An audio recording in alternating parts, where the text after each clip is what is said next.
Ahojte!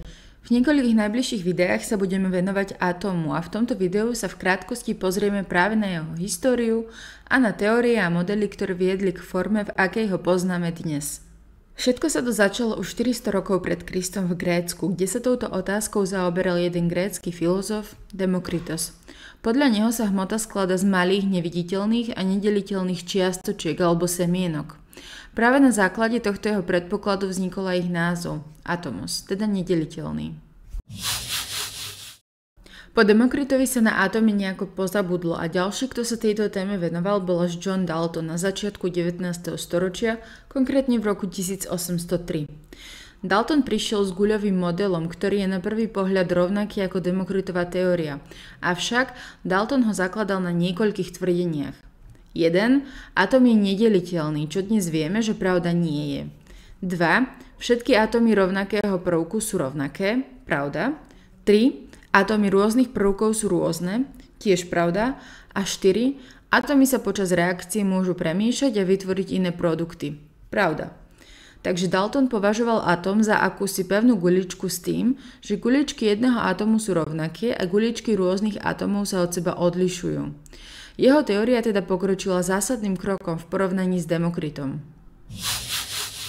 Na jeho model neskôr nadviazal J.J. Thomson a približne 100 rokov neskôr. Thomson prišiel s pudingovým modelom. Nie, nevymýšľam si, on sám ho takto nazval. Thomson totižto experimentálne dokázal, že atóm má negatívne nabité elektróny.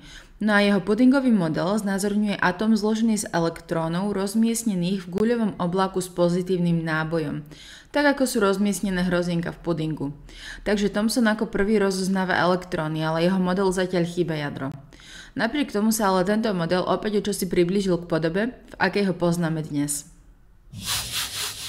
Jadro však za elektrónmi veľmi nemeškalo, keďže v roku 1911 bolo zahrnuté v jadrovom modeli Ernesta Rutherforda.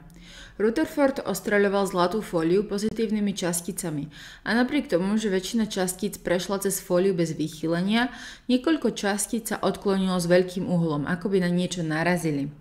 Jeho zlatým experimentom dokázal, že atóm je vo väčšine prázdny priestor s pozitívnym nábojom koncentrovaným v jeho centre, teda jadre.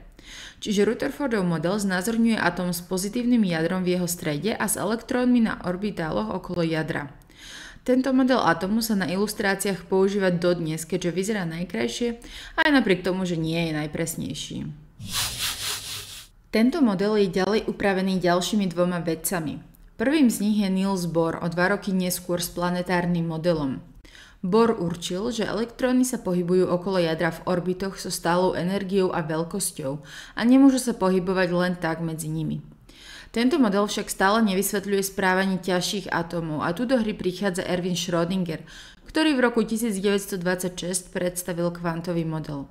Schrödinger použil matematické rovnice a dokázal, že nie je možné určiť presnú pozíciu elektrónov, ale naopak, elektróny sa okolo jadra nachádzajú v tzv. Oblakoch pravdepodobnosti, čiže v orbitáloch. Orbitály sú teda miesta s najpravdepodobnejším výskytom elektrónov. Čiže ich presná pozícia je nestála, takže nepoznáme presné trajektórie, po ktorých sa elektróny pohybujú. Poznáme iba oblasti, kde ich môžeme nájsť s najväčšou pravdepodobnosťou. Schrödingerov kvantový model je dodnes uznávaný ako najpresnejší. Ako sme sa dozvedeli, model atómu sa postupne vyvíjal a prvýkrát bol zavedený v roku 400 pred Kristom gréckym filozofom Demokritom. Od toho času sa postupne približoval k realite. Tvrdá gulička Daltona bola nahradená pudingovým modelom Thomsona, ktorý ako prvý objavil elektróny. Rutherfordov zlatý experiment priniesol do hry ohraničené jadro a elektróny presne usadené na orbitáloch. No a Rutherfordov jadrový model bol postupne vylepšovaný. A to najskôr Bohrom, ktorý presnejšie určil fungovanie orbitálov a nakoniec Schrödingerom, ktorého kvantový model je doposiaľ ten najlepší, aký máme. Z dnešného videa už čo to vieme aj o štruktúre atómu. Tejto téme sa však bude bližšie venovať i ďalšie video.